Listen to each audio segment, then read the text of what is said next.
T9C got the fucking juice. Silver's the new gold.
T9C got the fucking juice.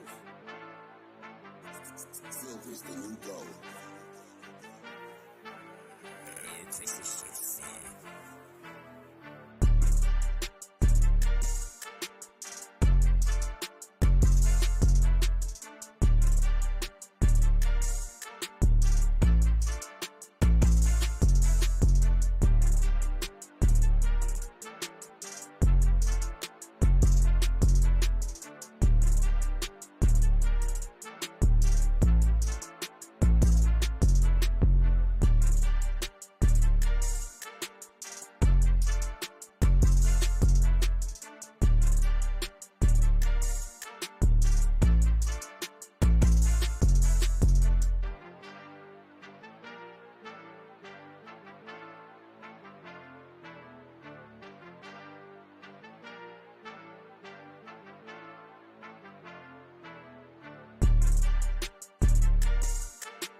What's going on, everyone?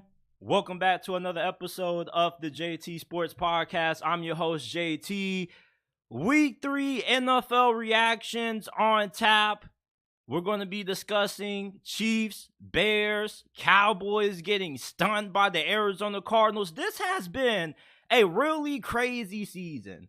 All right, because, we expected the Arizona Cardinals to be tanking for Caleb Williams, so why the hell are they so competitive so early into the season? Because they beat the Dallas Cowboys, but let's not overlook how they nearly beat the Commanders and the New York Giants in week 1 and week 2. maybe we kind of rolled off Jonathan Gannon a little bit too soon, because this looks like an incredibly well-coached football team. Don't know how you guys feel about the Arizona Cardinals, but this is a team that maybe when Kyler Murray comes back, they could surprise some people, because they already don't really have that great of a team on paper. So for them to be performing at this level is really surprising. And imagine how good they can be when K1 returns. But thoughts on Cowboys, Cardinals? The Steelers clobbered the Las Vegas Raiders. Shout out to the Steelers. Here we go, 2 straight wins. We're also going to be talking college football. You shouldn't be writing off Clemson just yet. I know they lost to FSU. They fall to 0-2 in conference play for the first time since 2010. But there's still a lot of reason to be high on Clemson football moving forward. I think they can turn their season around. Alabama smashed Ole Miss. Is Lane Kiffin overrated? I asked you guys that question earlier, and over 88% of you guys said yeah. And then is Texas on upset watch? Because you know who rolls into town this week? That bad man, Jalen Daniels.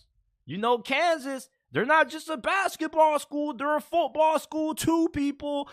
Everything that we're going to be talking about, make sure that you guys go ahead and listen to the audio versions available on all podcasting platforms: Apple, Google, Spotify, Amazon, wherever you get your podcast from. You can find the JT Sports Podcast. This episode, when it concludes, is going to be available on all podcasting platforms, wherever you get your podcast from. So go ahead and check out the JT Sports Podcast. If you enjoyed this episode and you want to support us, give us a 5-star review on Apple and Spotify. We will greatly appreciate it. We're trying to get to 100 5-star reviews by the end of this month. Go ahead, give us a 5-star review. JT Sports Podcast, available wherever you get your podcast from. And lastly, follow us on Instagram and X at JT Sports _. You can find us on Twitter at JT Sports __ is our X hashtag or username, whatever they call it. And at JT Sports _ is our Instagram account.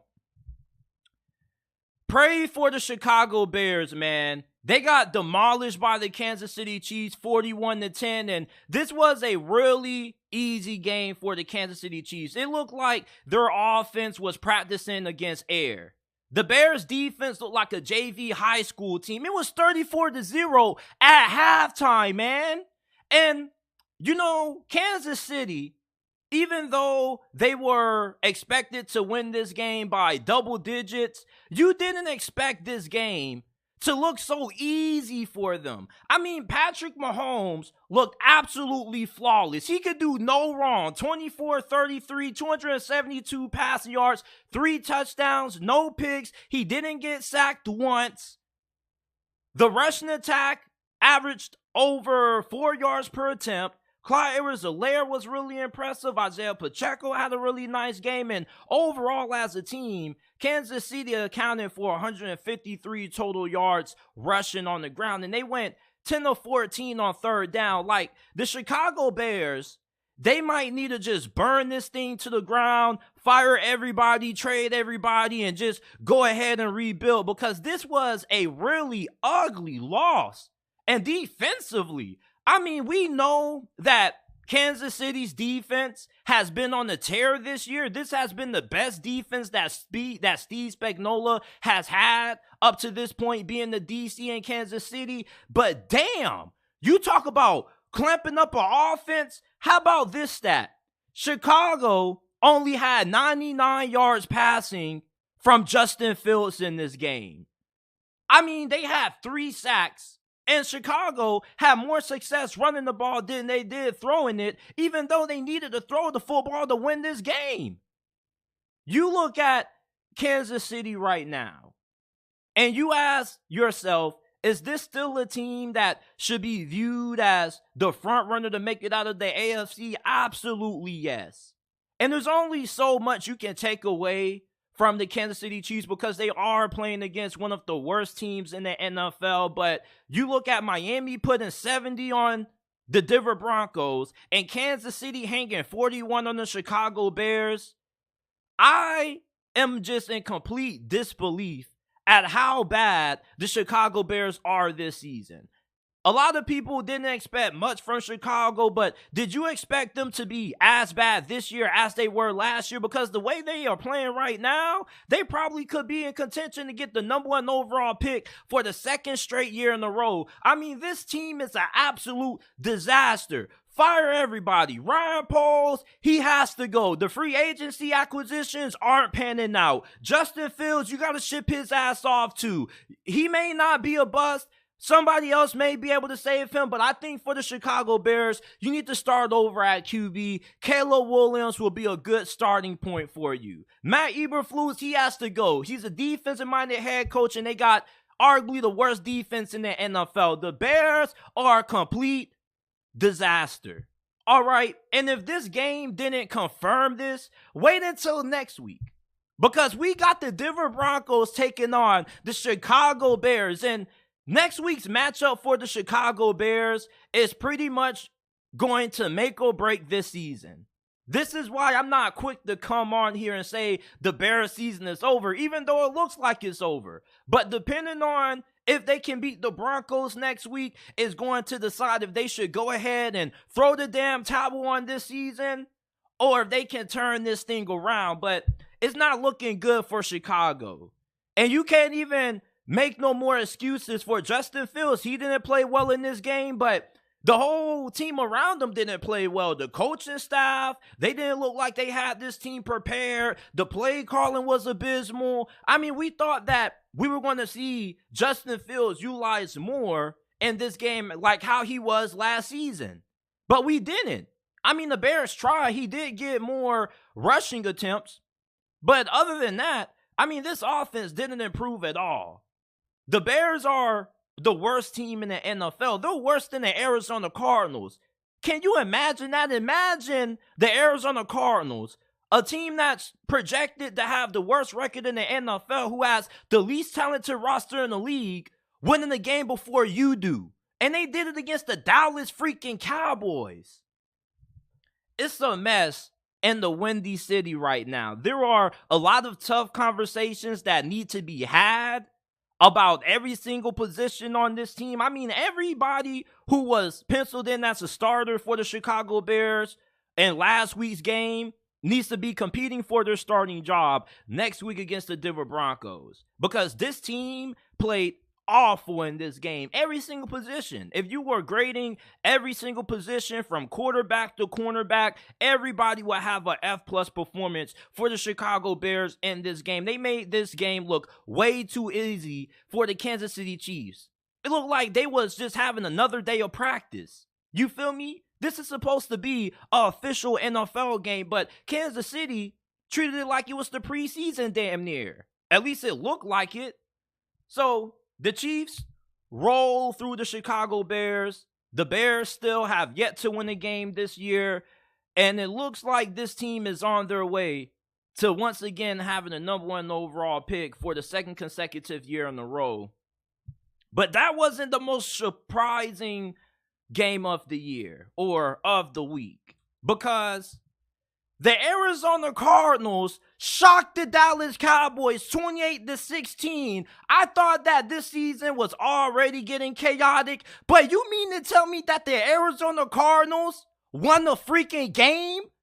And this game being against the Dallas Cowboys? I don't care who was injured for the Dallas Cowboys, because at the end of the day, the Arizona Cardinals are expected to be the worst team in the NFL. They are supposed to be tanking for Caleb Williams. What the hell is Arizona doing right now, looking like a solid football team? They beat the Dallas Cowboys in this game, but let's not forget that their losses against the New York Giants and the Washington Commanders were all decided by less than a touchdown. This has been a competitive football team. This does not look like a team that looks like they're trying to tank at all. They're trying to win. And if the ball would have bounced in their favor in their previous two matchups, they could easily be 3-0. I mean, you talk about a masterclass performance out of Jonathan Gannon and his coaching staff. Mike McCarthy and Dallas got outcoached. You Cowboy fans can deny it all you want to, but the most important stats in this game were penalties and what Dallas was unable to do inside of the red zone. Dallas had way more penalties than Arizona. They had 13 penalties for 107 yards, and they went 1 of 5 inside of the red area. Easy way for an upset to occur. And Arizona, their first 5 drives offensively in this game resulted in points. Joshua Dobbs, this man continues to surprise me. He looks like a starting quarterback. He may not be a starting quarterback when Kyler Murray returns, but I definitely think if you're somebody who needs a low-end option at quarterback just to get you through the season, such as the New York Jets, Joshua Dobbs is a really good option, and his athleticism surprises me as well. I remember watching him at Tennessee. I knew he was a good athlete, but I never knew he had wheels like this.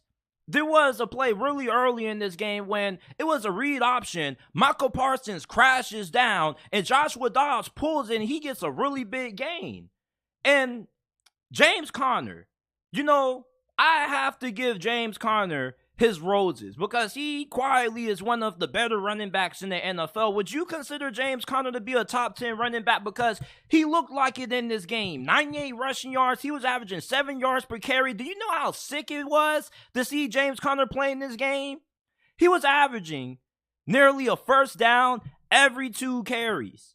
The Dallas Cowboys run defense was supposed to be really good this year. They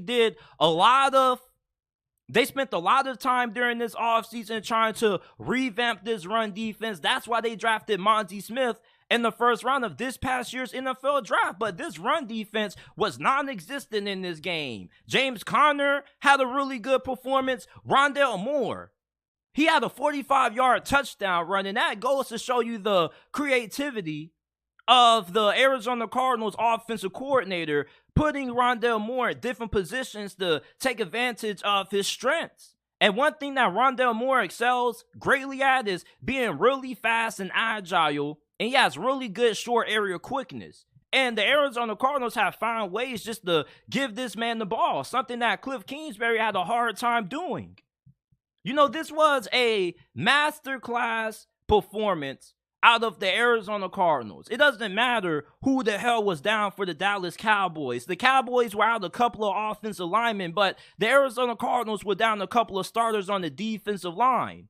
So there's really no excuse. And the Dallas Cowboys, regardless of who played and who didn't, they still were a more talented team than the Arizona Cardinals. And the Dallas Cowboys, this loss doesn't really mean much for them. When you look at the bigger picture of things, every team has a loss or two that they suffered throughout the year that kind of makes you scratch their head. We know the Dallas Cowboys are still one of the best teams in the NFL, but I definitely think that this loss showed us that Dak Prescott isn't the great quarterback that Cowboy fans make him out to be. Anytime the game is on the line and you need Dak Prescott to come up with a big play for you, he just comes up small more times than not. I'm not saying that Dak Prescott doesn't have the clutch gene in him. I'm not saying he's not clutch at all. I'm just saying that more times than not, anytime I watch the Dallas Cowboys and they need Dak Prescott to deliver a game-winning drive or put him in position to win the game, he folds so often. You remember against the Jacksonville Jaguars last season when he threw that pick six? Well, in the red zone late in this game, the Dallas Cowboys need a score to keep them within one possession so they can have a chance to win this game. But instead, Dak Prescott throws a dumb interception in double coverage where I don't know who the hell he was looking at, who he thought was open, but it ended up being an interception, and it pretty much sealed the game for the Arizona Cardinals. Mike McCarthy and his staff, I have a little bit of concern about them. I know this is going to be a playoff team, and my concerns don't lie with if this team is going to make it to the playoffs. It's going to be, what is this team going to do when they make it to the playoffs? You're getting out-coached by the Arizona Cardinals and Jonathan Gannon. That's concerning. This wasn't one of those games that, you lost by a late field goal or you lost by a fluke call. Like, you outright got outplayed and outcoached by the Arizona Cardinals. It doesn't matter who the hell was injured. You still lost to arguably the least talented team in the league.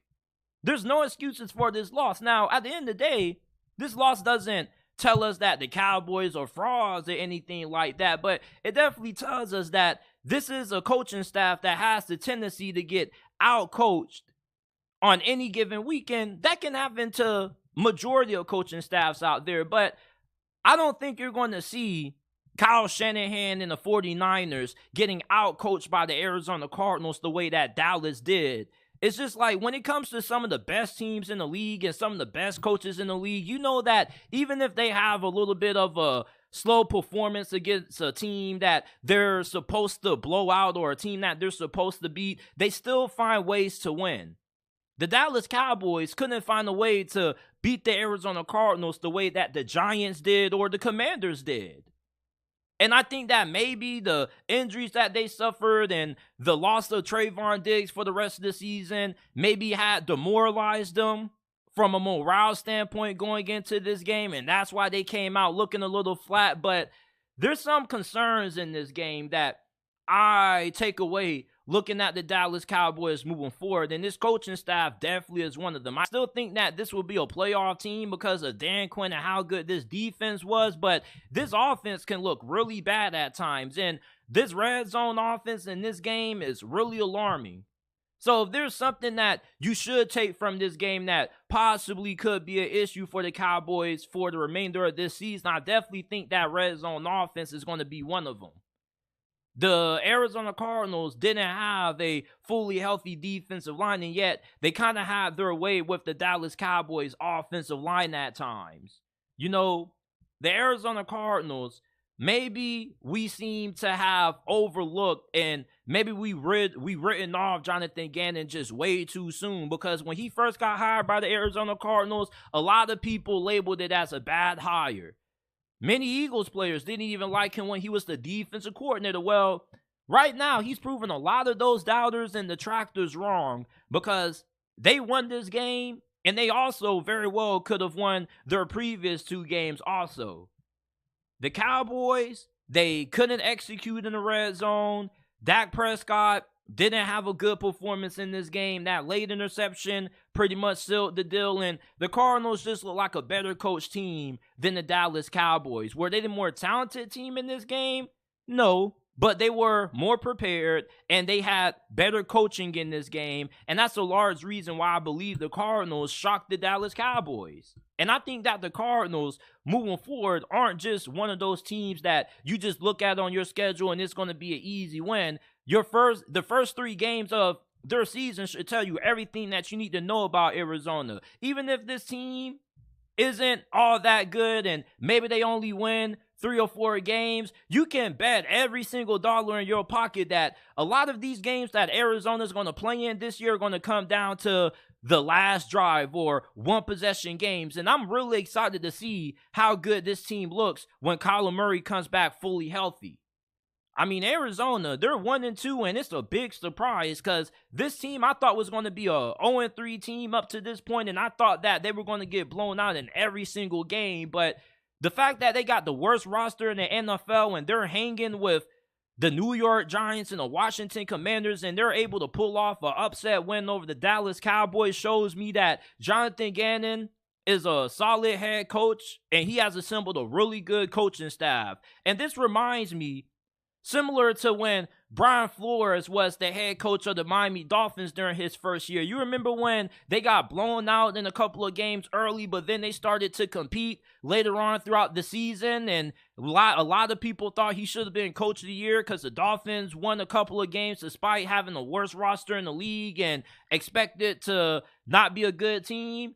I think we could see a similar story with Jonathan Gannon in Glendale, Arizona, but the Cardinals shocked the Cowboys 28-16. Let me know how you guys are feeling about this win from the Arizona Cardinals down in the comment section down below. The Steelers get their second straight win, beating the Las Vegas Raiders 23-18 on Sunday Night Football. This was the Steelers' best performance on offense so far throughout this season, and even though the offense still didn't look great, at least this offense looked serviceable at times. Now, the defense still won the day for Pittsburgh. They had 3 interceptions on Jimmy turning the ball over, Garoppolo. I mean, you look at a quarterback and you just ask yourself, what do I want to know out of my starting quarterback? Well, you want your starting quarterback to not lose you the damn game when you have the opportunity to win it, and that's what Jimmy Garoppolo did.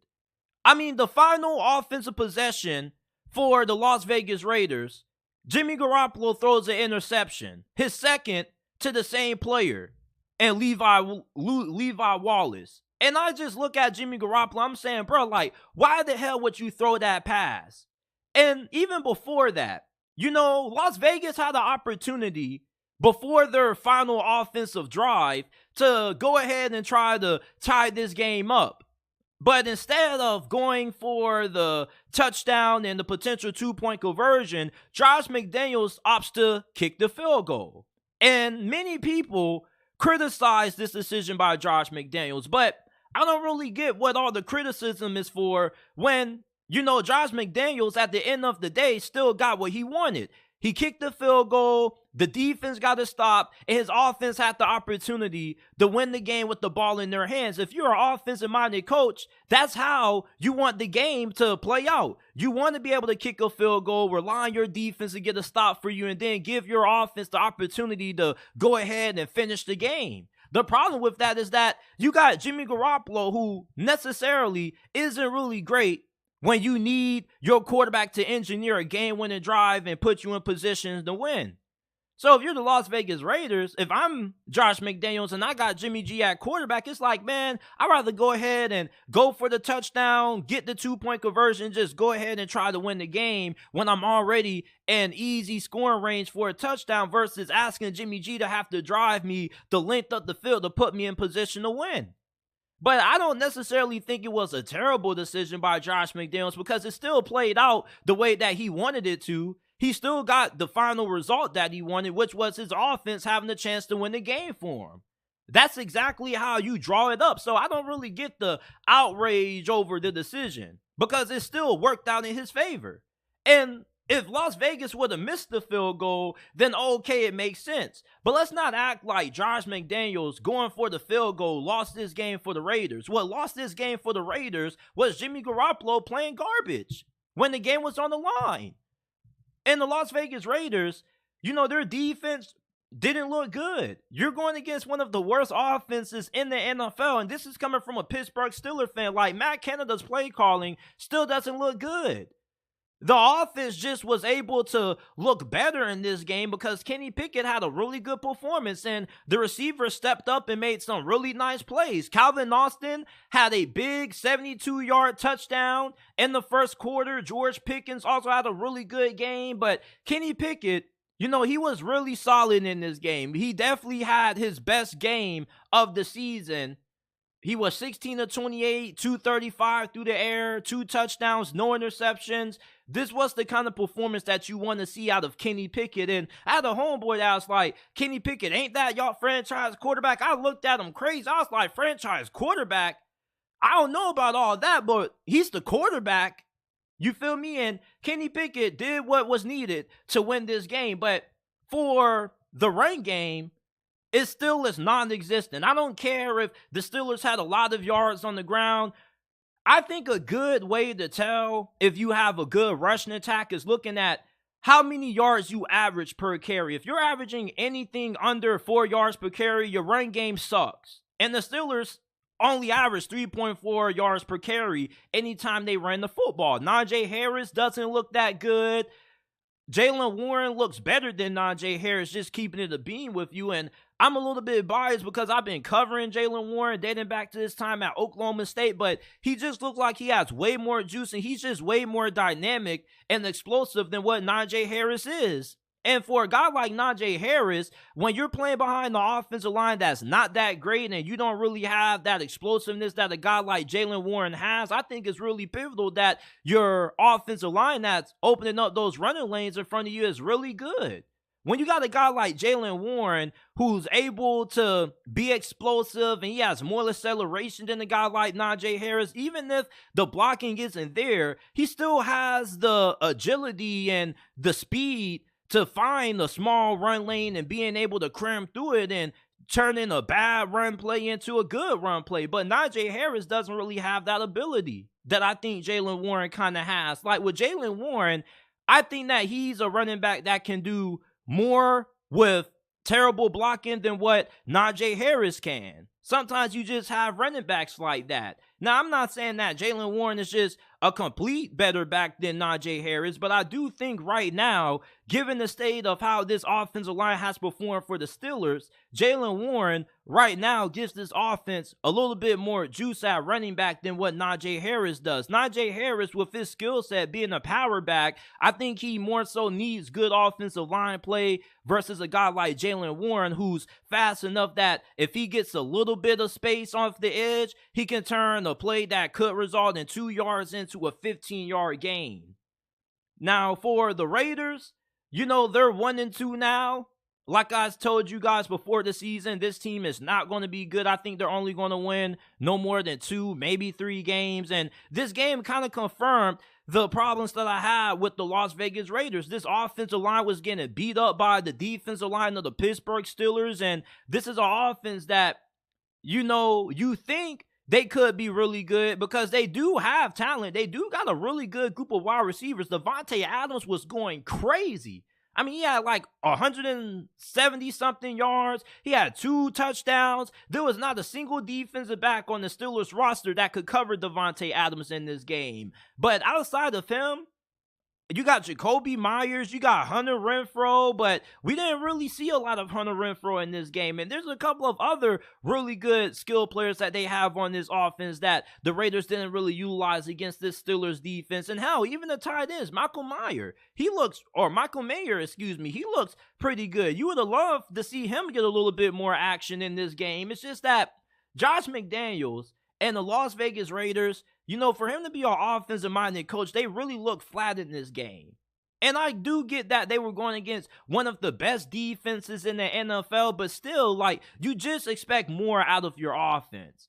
You know, the Steelers' offense outperformed the Las Vegas Raiders' offense, and despite the turnovers, the Steelers' offense still had a pretty good game.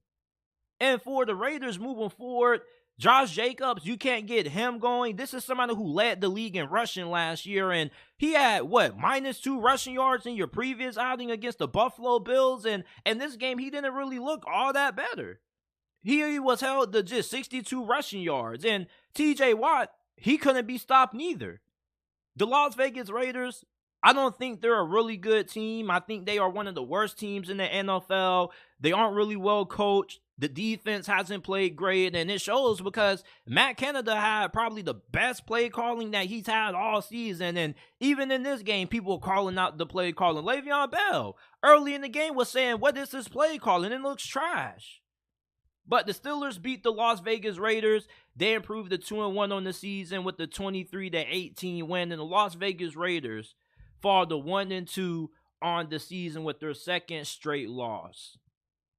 Before we move on to the college football portion of this episode, leave a like, subscribe to the channel if you haven't already. We go live Monday through Thursday at 5 p.m. Eastern Time. This isn't just a YouTube channel. Every video that's uploaded on the channel is available in audio format on all podcasting platforms: Apple, Google, Spotify, Amazon, wherever you get your podcast from. You can find the JT Sports Podcast.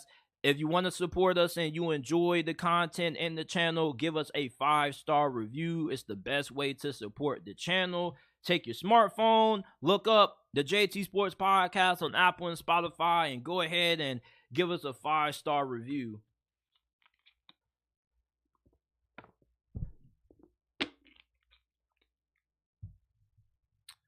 All right. Clemson is 0-2 in conference play for the first time since 2010. They lost in overtime to the Florida State Seminoles, but I don't think you should ride off the Clemson Tigers yet. And you may be saying, huh? JT, the season is freaking over for Clemson. They lost to Duke. They lost to FSU. What else is there to root for when it comes to Clemson football in 2023? Well, if you watch their game against Florida State, to me, they look like the better team. And I really felt like Clemson should have won that game. You talk about an implosion and just giving the game away. How the hell do you miss a 29-yard go-ahead field goal? They make that field goal, plus they get a stop. They're having a different conversation today than what they are now. You see, Clemson is not a bad team. This is still a really good football team, and it was evident based on what we saw against Florida State. Their offense looked really good. Not only were they having success throwing the football with Cade Klubnik, but they also had a really good game on the ground. They had a completely balanced game on offense, and I felt like their defense played pretty well also. But when the game started to take a turn, is when Cade Klubnik got hit stick by Kalen DeLoach, and as soon as I saw that hit, I was like, yeah, like, the ball game is about to change, because Cade Klubnik didn't see Kalen DeLoach on that blitz, and I know Kalen DeLoach, when he saw that rushing lane coming wide open and nobody was about to block him, I know his eyes got wide. That dude came out like a bat out of hell on that blitz. He saw Cade Klubnik, that boy said, oh, boom! Knocks the ball out, gets the scoop and score a touchdown, and then it's 24-24. And then that's when I felt the game started to tilt in Florida State's favor. And that's when Clemson started to lose that momentum, especially when they missed that game-winning field goal from 29 yards out, and they had to go to overtime to win it. Plus, they didn't even want to attempt to do anything else when they got the final possession of the regular period. So the fact that Clemson was able to hang around with Florida State, a team that dominated LSU, shows me that this is still a really talented football team. You see, just because Dabo Swinney hasn't taken advantage of the transfer portal, and that kind of has been the reason why Clemson is in the position that they are right now, still doesn't mean that they don't have a talented roster. The problem with Clemson is that the issues that they have at certain positions aren't going to get fixed. You're going to have to rely on recruiting to fix that, and sometimes it can take 2 to 3 years to fix areas of need, such as the offensive line, versus using the transfer portal and just improving that position ASAP. But with Clemson, you still got a really good defense. You got a really good defensive line, and your offense showed you in your loss to FSU that they're capable of being able to have good performances. Cade Klubnik, for the most part, looks pretty solid. Now, is he as good as what Trevor Lawrence was, or Deshaun Watson, or even the dude before that and Taj Boyd? No, like, Cade Klubnik may be the worst quarterback that Clemson has started in the last couple of years, minus DJ Uiagalelei. But they can still win with Cade Klubnik based on how good their defense is able to play. And I still think that they got a pretty good defense. And when you look at Clemson's upcoming schedule, your next 2 games are on the road against Syracuse and at home against Wake Forest. You should be able to win those games. So you should be 4-2 going into your bye week before you got to go on the road and play the Miami Hurricanes. And you guys already know the team that I root for is all about the U. You feel me? But I still think that Clemson has a very good chance to beat the Miami Hurricanes because of how good they are up front and the fact that they have showed the ability to look serviceable on offense. You know, I just think in that loss against Florida State, the game kind of got away for Dabo Swinney late. The play calling wasn't great. The clock management was questionable. And just the overall execution late in this game costed Clemson a win.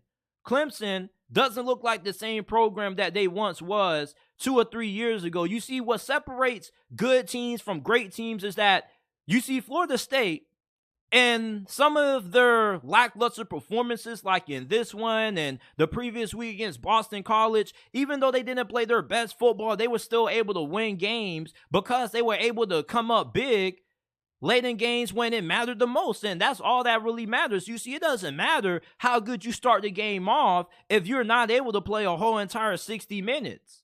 And that's something that Clemson hasn't really done a good job at this season. I don't think they do a very good job at playing the whole entire full game. They played a good 3 quarters in this game. They played a good 45 minutes, but the last 15 got won by FSU, and that's why Florida State won the game.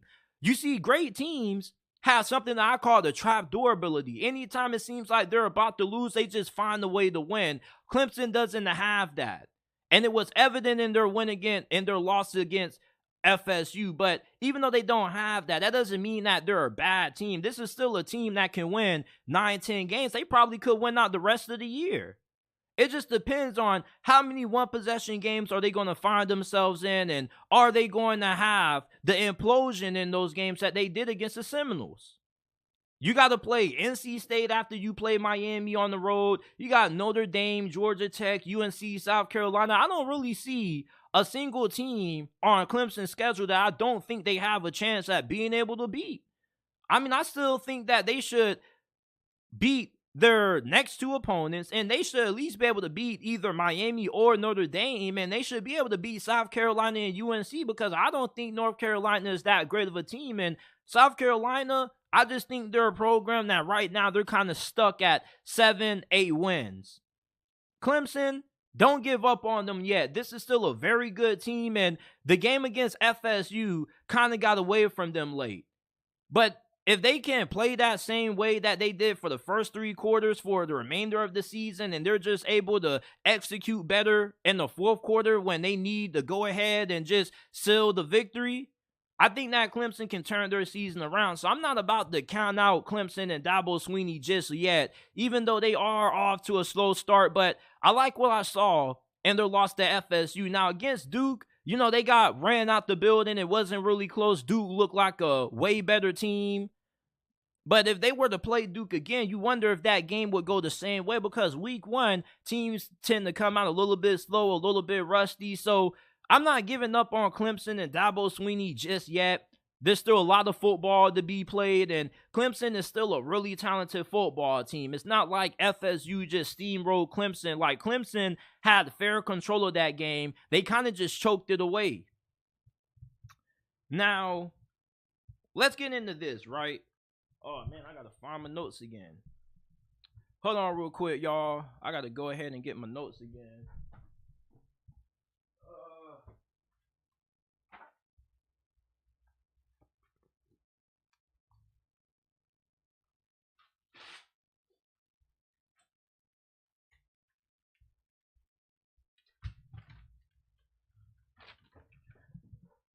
All right. Lane Kiffin is now 0-3 after Ole Miss lost to Alabama this past Saturday, 24-10. And he also is now 0-4 against top 10 teams since he's been the head coach of Ole Miss football. Now, Ole Miss, right? You know, this is a program that people don't expect them every single season to win the SEC West or even compete for the SEC, but you do expect them to have 9-10 wins every 2 to 3 years, and they're expected to probably be around the 8-win team on a consistent basis. But for some reason, though, you wonder why they can't be more than that. Why can't Lane Kiffin put Ole Miss in a position where they actually are good enough to compete for the SEC? I don't really think it has anything to do with the fact that he can't bring in the kind of recruits that Alabama, LSU, and Georgia can. He does do a pretty good job at utilizing the transfer portal, and I do think that he recruits at a good enough level that Ole Miss is capable of being able that, you know, maybe 1 or 2 years here and there, they're able to compete for the SEC, because he is one of the best offensive minds in college football. It's just, as a head coach, I think there's a ceiling that your program kind of reaches with Lane Kiffin. And ever since that 10-win season that they had in 2021, I haven't really seen the same juice with this program since. And 2022 last year, they started out 7-0, and then after that 7-0 start, they went 1-5 to end the season. And with that loss to Alabama, it's really disappointing if you're a Rebels fan, because there was a good amount of people out there that believed that Ole Miss could have won that game. And it's not like this is a stacked or great Alabama team. When you look at Alabama from a roster standpoint and you see all the 5 and 4 stars, you may think that this is the best team in college football. They have the highest blue chip ratio in all of America. 90% of their roster is made up of 5 or 4 stars. But this season, Alabama hasn't really played up to that level. They haven't played like the most talented team in America. They nearly lost the USF.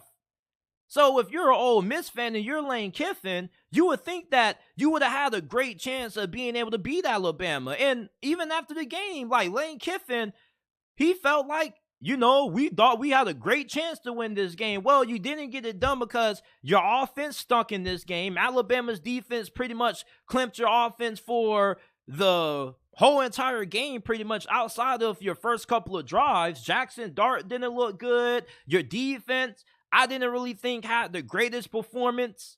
I mean, you got to ask yourself, is Lane Kiffin overrated? Now, I posted a poll asking you guys this in the community section, and 85% of you guys said yes.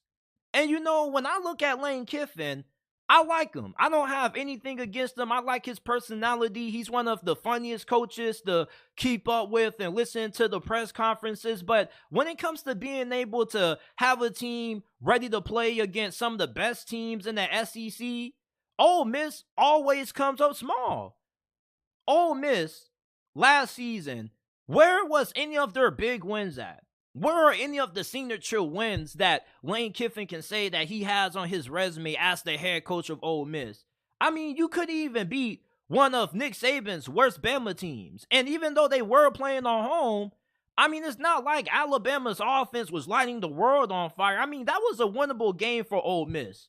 You see, when you have an offensive-minded head coach and you're going up against a team that has questionable offense but a great defense, you should be able to win those games, because you see, if you can get the 30 points, it's going to be a struggle for Alabama to win, because their offense, regardless of how good their defense is, isn't the kind of offense that can consistently put up 30 on you. So if you're an Ole Miss fan, you had every right to believe that you should have won this game and that you could have won this game despite the talent discrepancy.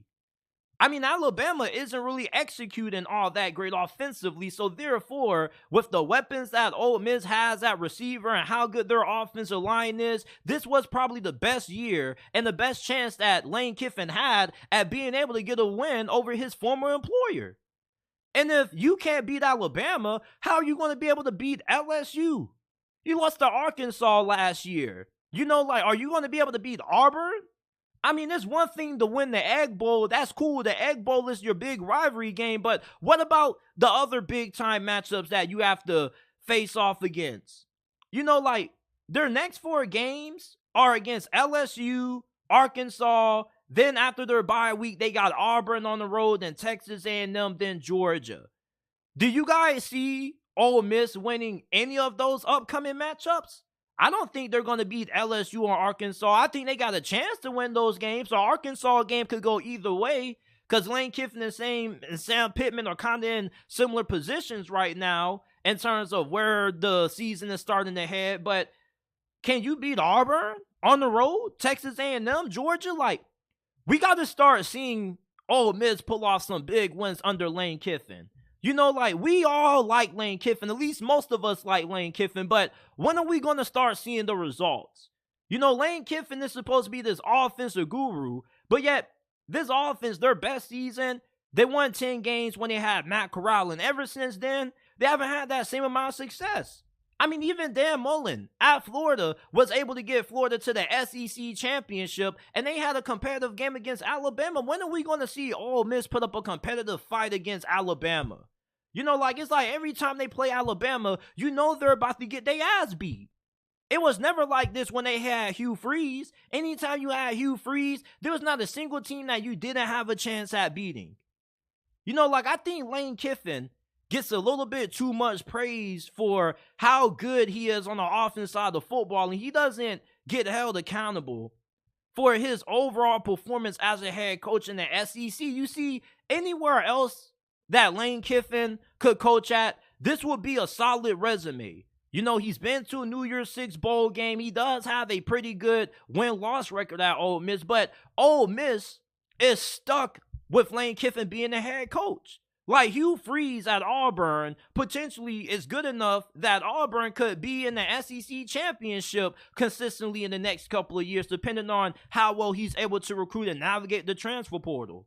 Look at Brian Kelly, Nick Saban. Like, some of the best coaches in college football are all in the SEC. And what's going to happen when Oklahoma and Texas start conference play in this conference next year? How far is Ole Miss going to fall? Because they already are one of the middle teams in the SEC.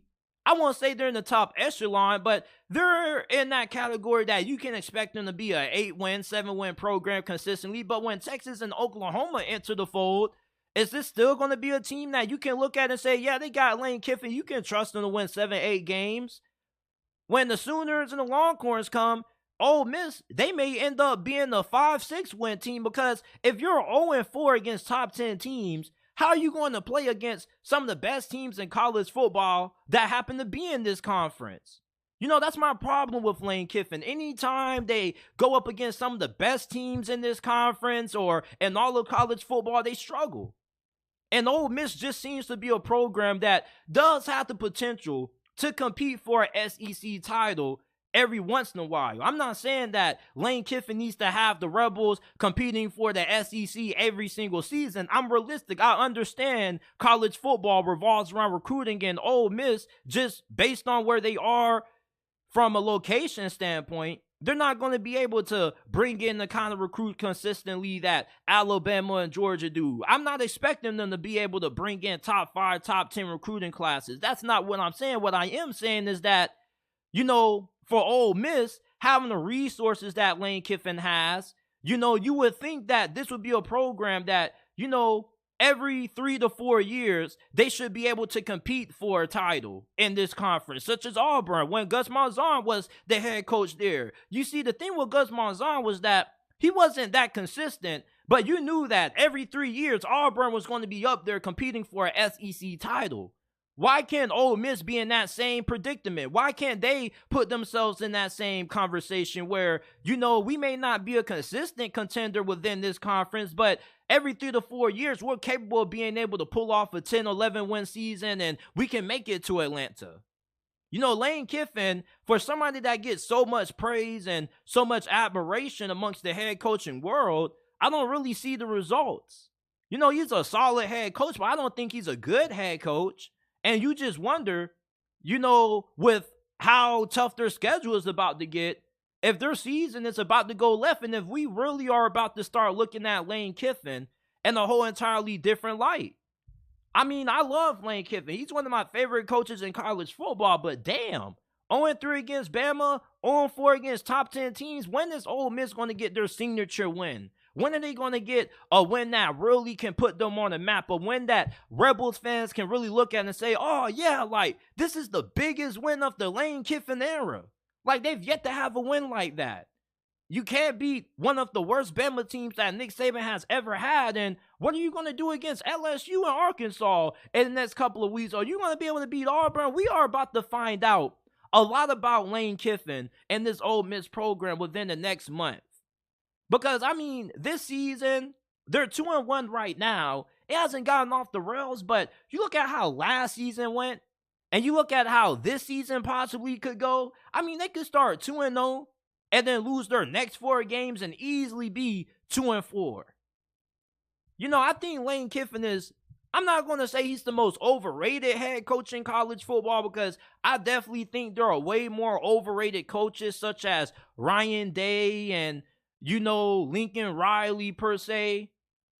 But when I look at Lane Kiffin, I definitely think that this is somebody who definitely could be doing a lot better than what he's doing right now, Ole Miss. And I know I'm not a coach, and I don't really know everything that goes into being a great coach in college football, but Lane Kiffin gets so much praise and so much admiration for somebody that's 0-3 against Bama and 0-4 against top 10 teams. You're in the best conference in college football. You got to be able to beat some of the best teams in college football, and I just don't think Ole Miss is capable of doing that under Lane Kiffin, and that's why I think he's just a little bit overrated.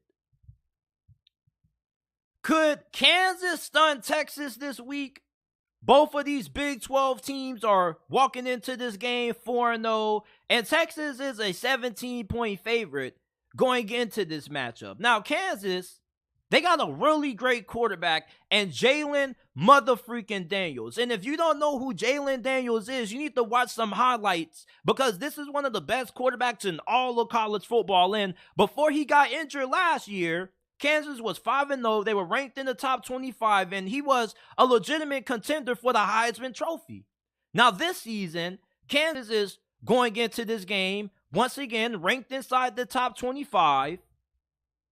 And they got one of the best teams in the Big 12 this season. Their offense has averaged over 30 points per game in every game that they played in so far. And their defense looks way better this season than what it did last year. But how are they going to handle themselves up against the behemoth that is Texas? Because Texas right now, they're on a warpath. They pretty much have obliterated nearly every single team they played, minus Bama. They didn't blow them out, but they did beat Alabama by a pretty fair margin. And this is a Texas team that doesn't really have too many weaknesses at all. This is a talented team at every single position. Good quarterback play, great offensive line, great running backs, great receivers, great defense. Meanwhile, Kansas, you go into this game, and if you're going to pull off the upset, you're going to need to be able to match Texas point for point. Now, I think that Kansas, they can put points on Texas defense. Now, I don't know if they can put up 30 on Texas defense, but I would be a little bit surprised if Texas just came into this game and they just neutralized this Kansas offense, because Kansas has one of the most experienced offenses in all of college football. They got a veteran offensive line. They got a veteran group of receivers, veteran quarterback, and running back. So the experience is there. And they are going to be going on the road, playing in a hostile environment. We know it's tough to win in Austin. We get that. But when you have an experienced team, you should be able to go into big road matchups like this and be able to keep your composure, not have a lot of penalties, not have a lot of big game-breaking mistakes. My thing with Kansas really is going to be defensively. How are they going to hold up? Do they have enough size to match up with Texas up front? And even if this game does end up being a shootout, if, let's say, Texas offense has the ball in their hands to end this game and they got to go down the field and win the game, you like Texas' chances against this Kansas defense. Now, Kansas offensively against Texas offense, let's say this is a one-possession game and Jalen Daniels has the ball in his hands with a chance to win the game for Kansas. Do you think that Texas defense can hold up in that department? Because at that point, if Texas defense gives up over 30 to Kansas, then you got to think that Kansas has a pretty good chance to win this game. I mean, they've already kept up with your offense, and defensively, Texas hasn't been able to slow you down. So if you give Jalen Daniels opportunity to win this game and they need a go-ahead touchdown to win it, I like Kansas' chances. I really am a big fan of Jalen Daniels. And Kansas, I think with the experience that they have offensively, they can make this game very interesting. Now, in terms of them being able to pull off the upset, I still lean Texas. I don't know if Texas will cover that 17. I do think that Texas can win this game by at least 10 points or more. But I do think that Kansas offensively, just with the talent they have and the experience they have, I do think their offense can be formidable against Texas. And I know you Longhorn fans are going to make it seem like Kansas ain't a great team, but when you look at Kansas compared to the rest of the Big 12, I think it's fair to say that this is a top 4 team in this conference this year, and you very well could end up playing Kansas again if you're Texas in the Big 12 championship game this year. I think that they have a good enough team that they could beat nearly anybody in this conference. You see, Texas is just a way better team than everybody else in the Big 12. It's not really close. Even the gap between them and Oklahoma is pretty considerable when you look at the talent discrepancy.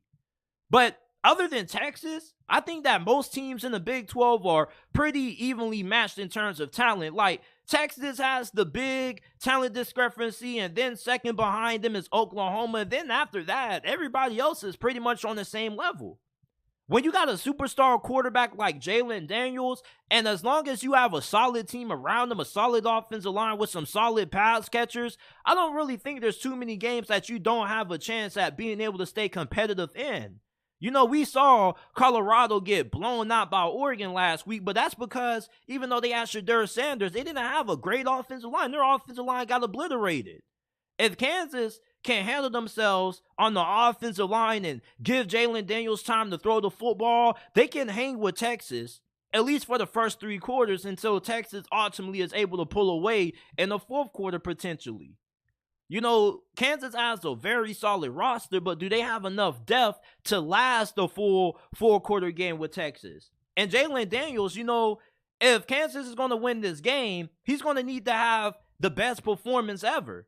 I mean, up to this point, Jalen Daniels has delivered some really masterclass efforts, but this is going to have to be the best game of his Kansas Jayhawk career. This isn't going to be one of those games where Jalen Daniels can win just having a good performance. He needs to have a superstar performance. We need to see the Jalen Daniels that we saw last year before he suffered that elbow injury when he was a Heisman contender. He still has played at a really high level. He still, in my opinion, looks like one of the 10 best quarterbacks in college football, but I haven't really seen Jalen Daniels have one of those superstar performances like I saw him put up all last season. If Kansas can have a great game out of Jalen Daniels and this offense and the supporting cast that around them can be able to have good productive days also, and they can put points up on Texas defense, they got a shot at winning this game, but I just don't know if Texas defense is going to allow Kansas to hit 30 in this game. That's really going to be the magical number for Kansas. If they want to be able to stay around in this game, you're going to have to be able to keep up with Texas offense, because I'm pretty confident that Texas offense is going to have no problem putting points up on Kansas defense. Kansas defense definitely has improved tremendously. I mean, their defense was god-awful last year. You wonder if they even knew that defense was a thing. But this season, even though this defense has come around and they do look better, this is one of the most prolific offenses in all of college football. I mean, you got Isaiah Nayer, you got Jordan Whittington, you also have, who's that receiver? I mean, they just got a bunch of receivers, man. They're so stacked that it's receivers that I can't even think about, like Xavier Worthy, A.D. Mitchell. I mean, it's just weapon on top of weapon with this offense. So for Kansas defensively, if their offense can't go point for point with Texas and they can at least get the 30, I don't think that Kansas is really going to be able to keep this game within one possession. Texas has a really good defense this year, and they had a really great performance against Alabama. And I do think that there is going to be a game this season where Texas defense kind of is a little bit off. Is this going to be the game? Maybe, but I kind of doubt it. You know, I think that Texas this year definitely should be able to run the table in the Big 10 or in the Big 12, excuse me. They're the most talented team in this conference. They have been for the last couple of years, but they now are starting to execute at an insanely high level. I don't think this is the Texas team that we've seen of the past where, yeah, they got the talent, but they don't show up consistently. You know, they'll have a good performance one week and then come out a little bit rusty the next week. Like, this is a consistent Texas team. They beat the teams that they're supposed to beat, and they don't really play down the competition. At least we haven't seen them play down the competition yet. Could this be the first occurrence that it happens? Maybe, but if Kansas wants to win this game, their defense is going to be able to have to slow down one of the best offenses in college football, and I don't really think that's going to be able to happen. Even if this offense can go point for point with Texas, you know, your defense is still going to have to get a key stop. And I trust Texas defense more to get a key stop than I do Kansas defense. So could Kansas keep this game close? Potentially they could. But I do ultimately think that Texas probably wins this game by at least 14 points or more. I think Kansas can put some points up offensively. I can see them getting to 24-27, but seeing them crack 30 would kind of surprise me.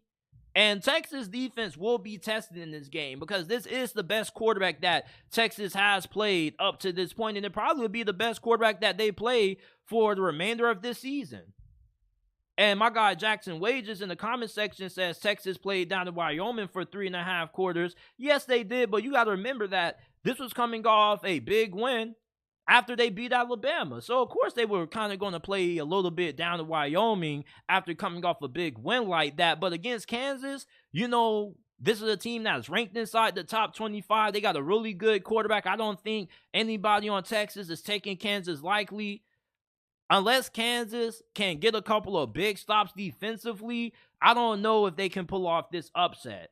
I just think that this is a game that you're relying on Kansas to just match Texas point for point, and they definitely could do it, but with how good Texas defense is, I think they're capable of being able to get a stop or two. Even if Kansas goes off offensively, I still think that Texas can get more stops defensively than what Kansas can, and that's why I ultimately think that the chances of an upset occurring in this game are pretty small. I do think that Kansas has a chance, but if I had to give you a confidence level about Kansas being able to win this game 1 through 5, I probably got to go 1, maybe 2 if I'm being a little bit generous, because they do got Jalen Daniels. And if this team around them does play good and Jalen Daniels has a superstar performance, they can stay around in this game and keep it competitive. But I don't know if their defense can get a couple of key stops against this Texas offense. But we will see. Texas host Kansas this Saturday, 3:30 p.m. Eastern Time kickoff on ABC. They are a 17-point favorite heading into this game. This is it for this episode of the JT Sports Podcast. I appreciate you guys for tuning in. If you enjoyed this episode, leave us with a 5-star review. We'll greatly appreciate it. It's the best way to support the channel. It only takes 10 seconds to do. All you got to do is go to the description down below, click on either the Apple or Spotify link, and give us a 5-star review, or type in the JT Sports Podcast on whichever podcasting service you use and give us a 5-star review. Other than that, we appreciate everybody that tuned in into today's episode, and